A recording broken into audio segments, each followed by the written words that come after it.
Limite continue de dérivabilité, partie 1. x1 soit la fonction f définie par f de x égale à x au cube moins 3x plus 8. Déterminer l'image de f des intervalles moins 3, moins 2, moins 1, 0 et 1 plus l'infini. Montrer que l'équation f de x égale à 0 admet une unique solution alpha et de donner un encadrement de alpha à 10 puissance moins 1 près en déduire le signe de f de x. Donc pour cela, qu'est-ce qu'on doit faire? On doit d'abord savoir le domaine de définition de f. D'abord, donc f, fonction polynôme définie sur R, donc df égale à moins l'infini plus l'infini. Et on peut aussi calculer la limite à ces bornes, limite en moins l'infini, monome du plus haut degré.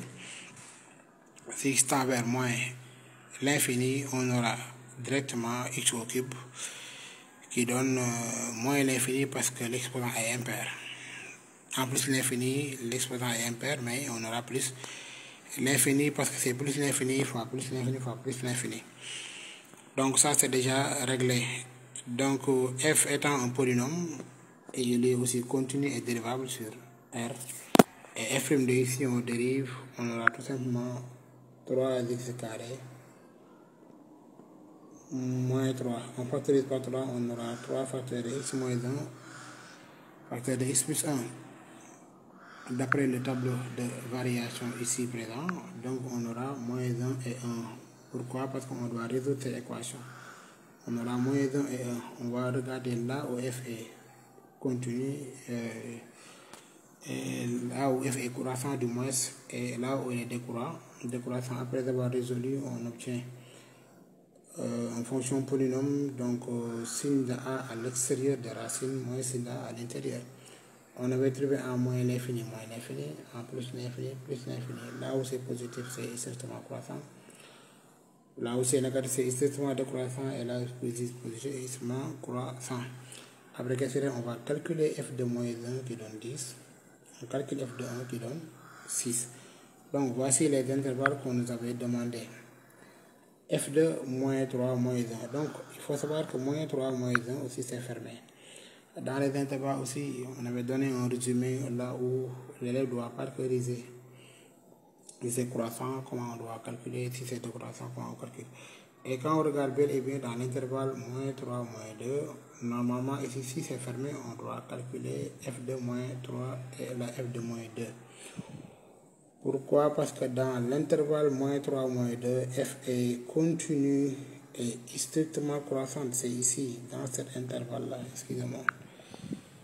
C'est ici, là, dans cet intervalle-là, on voit bel et bien que est strictement croissant et continu. Et si on calcule f de moins 3, on obtient tout simplement moins 10. Et si on calcule f de moins 2, on obtient tout simplement 6. Voilà, donc là, on dira que f est continu et strictement croissant dans l'intervalle moins 3, moins 2. Et si on a l'intervalle moins 1, 0, l'intervalle moins 1, 0, c'est là. Voilà, l'intervalle moins 1, 0, ça est là. Moins 1, 0. Ça est là, ici. Et là, on voit bel et bien que f est décroissant. Si c'est décroissant, on doit intervertir. F de 1, on calcule ça, on met dans l'autre côté. Et 0, son f, on met ça devant. Donc, du coup, l'intervalle fermé ici va revenir ici. Et l'intervalle ouvert ici va revenir là. Là, tout le monde a compris. Si c'est décroissant, on va changer. Et en calculant f de 0, on trouve 8. C'était fermé, je ferme. Et f de moins 1, on trouve 10. Voilà, donc f est continu. Et strictement décroissante sur l'intervalle moins 1, 0. Ça reste une seule intervalle moins 1 plus l'infini ici, présent. On voit bel et bien que f est continu là-bas. Et strictement croissante. Donc, si on calcule f de 1, on pose ça ici. Et pour plus l'infini, on doit normalement calculer ça. Limite f de 1, vous voyez bel et bien que ça donne 6 dans le tableau. Et là, la limite en plus l'infini, on avait trouvé plus l'infini. Donc là, on dira car f est continu et strictement croissante sur 1 plus l'infini. Remarque, 1 plus l'infini apparaît dans le tableau de variation. Son image par f peut être déterminée directement à partir du tableau. Oui, bien sûr. Là, ici, dans plus 1 plus l'infini, si on calcule f de 1, ça donne 6. 1 plus l'infini, ça donne plus l'infini. Donc, on peut dire tout simplement que là, ici, l'intervalle 1 plus l'infini, son image, c'est ça, c'est de 6 à plus l'infini. On fait descendre tout simplement ça. On obtient de 6 à plus l'infini. À la deuxième question, on nous avait demandé du moins de montrer que l'équation f de x égale à 0 admet une solution alpha et de donner son encadrement. Ici, on a demandé ça de manière générale. Voilà, donc qu'est-ce qu'on va faire? On va tout simplement appliquer dans tous les intervalles moyenne de moins l'infini à 1 d'abord, et de moins 1 à 1, et de 1 à plus l'infini. Là, on remarque de moins l'infini à 1, f est strictement croissante, f est connue strictement croissante, donc elle admet une bisection de moins l'infini 1 vers l'intervalle j qu'on ne connaît pas encore.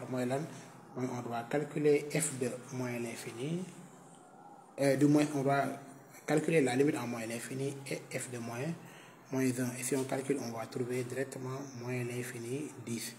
On va regarder est-ce que 0 appartient à cet intervalle. Toujours c'est comme ça. Dans les devoirs aussi, on va vous les donner comme ça. On regarde si 0 appartient dans cet intervalle-là. Donc là, on va bel et bien que de moins l'infini à 10, 0 est à l'intérieur. Donc on va dire or 0 appartient dans l'intervalle moins l'infini 10, moins j, ce qu'on a trouvé. Donc f de x égale 0 admet une solution alpha appartenant à moins l'infini moins 1. On va regarder aussi sur l'intervalle moins 1. Là, on voit que f est continue, mais est strictement décroissante. Donc f est une bisection de moins 1, 1 vers f de moins 1, 1 qu'on va calculer, on trouve 6, 10. Et là, on va bel et bien dans l'intervalle 6, 10, 0 n'y trouve pas. Donc l'équation f de x égale 0 n'admet pas de solution appartenant à moins 1, 1. C'est clair. On va aussi dans l'autre intervalle qui est 1 plus l'infini. Donc on dira là-bas f est continue et est strictement croissante. Vous avez vu le tableau de variation, c'est présent dans 1 plus l'infini. F est continue et est strictement croissante. Donc qu'est-ce qu'on va dire? Elle va admettre une bisection de i vers j qui n'est rien d'autre que f de i, là présent. On calcule, voilà, de 1 vers plus 1, on trouve 6 plus l'infini. Et de 6 vers plus l'infini, 0 n'y figure pas, donc l'équation f de x égale 0 n'admet pas de solution sur 1 plus l'infini. Finalement, f de x égale 0 admet une solution alpha sur ddf et que cette solution appartient à moins l'infini moins 1. Parce que là-bas, il est continu et 0 aussi appartient dans cet intervalle. C'est ça. Il faut préciser qu'on va continuer sur notre restriction sur l'intervalle moins l'infini 1. Parce que c'est dans moins l'infini 1 que se trouve tout simplement 0. Donc pour pouvoir trouver ce 0-là, on vient ici tout simplement. Alpha est là. On prolonge, on trouve ici 0. Voilà, donc il faut préparer parce que dans vos premiers devoirs, il y aura ça. Donc à la troisième question, on dit donner un encadrement de alpha à 10 puissance moins 1 près. Donc nous, on avait l'intervalle moins l'infini moins 1. Alpha égale à moins l'infini moins 1. Cherchons deux réels. On doit chercher deux réels. A et B appartenant dans l'intervalle moins l'infini moins 1. D'où gagne fof. Tel que, moi, si on applique TVI, théorème des valeurs indéterminées, TVI, donc on doit avoir f de alpha, du maître, on va dire f de A fois f de B, ça doit être négatif. Moi, ben le mot retrouvé positif, ben de négatif. Et plus fois moins, ça donne toujours moins. Ben de positif, ben négatif. D'où f de alpha, f de A et f de B, de signe contraire. Donc pour cela, on va appliquer le théorème 4 de la rubrique. On va choisir entre moins l'infini et 1, moins 1. Donc ici, là, moins 2 est là, moins 3 est là. On calcule f de moins 3. Si c'est négatif, on laisse comme ça. On calcule f de moins 2. Si c'est positif, on laisse comme ça. Donc, quand on fait la multiplication, on trouve un résultat négatif. Des fois, on élève mon trouver. Mais l'essentiel, il faut essayer de dire si j'ai moins 2, moins 3, moins 3, moins 4, il faut vérifier par la force de nombre, il est positif, il est négatif. Voilà, là aussi c'est clair. Donc l'intervalle f de moins 3 fois f de moins 2 est négatif. Donc alpha appartient dans cet intervalle-là. Il n'y a que choisir de ces moins 3, moins 2. C'est bon, c'est clair, c'est moins 3, moins 2. Pourquoi? Parce que là, ici, ça doit être fermé. Parce que ça ne doit pas sortir dans moins 3 et moins 2. Et on nous avait demandé d'encadrer ça à 10 puissance moins 1 près. C'est ça le problème. Là, on va appliquer d'autres du moins méthodes, moins la méthode de dichotomie, voilà, balayage. Pour cela, si vous choisissez la méthode de dichotomie, l'intervalle est là. L'intervalle est là présent, moins 3 et moins 2. On va tout simplement calculer son centre. On avait donné un résumé sur ça, moins 3 plus facteur de moins 2 sur 2 directement. Et pour cela, on trouve moins 2,5. Et on doit calculer le f de moins 2,5, ça donne moins 0,6. Et moins 0,6 est négatif. Bien à mon négatif 5, moins 10, mais remplacer directement par moins 2,5. Il faut essayer de comprendre ça. Nous descendons le f de moins 2, mon da positif, kon légui intervalle dama koy wagn da fay nek moins 2,5 ak moins 2. Parce que bi mom mo négatif on, calculer wan na ci trouve négatif, je vais tout simplement enlever les moins 3, remplacer ça moins 2,5. C'est ce même procédé qu'on doit continuer. Si on doit calculer f de moins 2,5, on trouver un résultat positif. Quand on a il faut 3, on dire moins 2 remplacé par moins 2,5. Voilà, quand tu fais l'exercice là, tu sauras comment faire. Donc, c'est pourquoi on dit on continue la même démarche jusqu'à obtenir de l'encadrement de alpha à 10 puissance moins 1 près. Le métier qui on a d'autres intervalles. L'autre intervalle, c'est moins 2,5, moins 2. On prend encore moins 2,5 plus moins 2 sur 2. Et ça donne quoi? Moins 2,25. Et moins 2,25 est équivalent à moins 2,2. Et puisqu'on cherche un encadrement de un chiffre après la virgule, au lieu de prendre moins 2,25, on peut se limiter à moins 2,2. Donc on calcule f de moins 2,2. Voilà. Au lieu de prendre 2 chiffres à la virgule, on prend un chiffre à la virgule. F de moins 2,2 est positif. On a le positif est léegi f de moins 2 bi nga yoron fi ngay remplacer par moins 2,2. Du coup, abi positif na.